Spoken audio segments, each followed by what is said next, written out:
Mahubiri ya nguvu ya imani, sehemu inayofuata.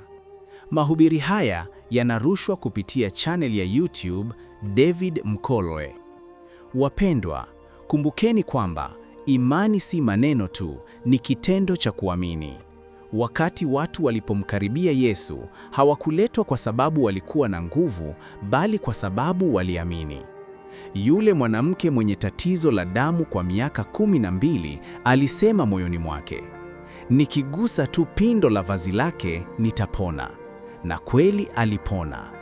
Hii inatufundisha kuwa imani hufungua milango ya miujiza, hata pale ambapo macho ya kawaida hayaoni tumaini.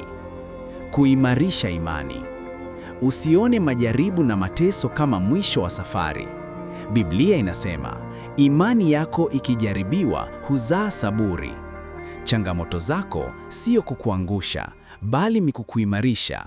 Mungu anaweza kutumia magumu yako kama jukwaa na kukuinua mbele za watu na kukuonyesha nguvu zake. Imani sio tu kwa ajili ya kupata uponyaji, bali ni kwa ajili ya ushindi wa maisha yote.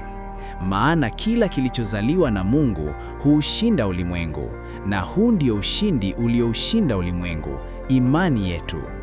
Wakati wapendwa, leo na kuhimiza usiache imani yako.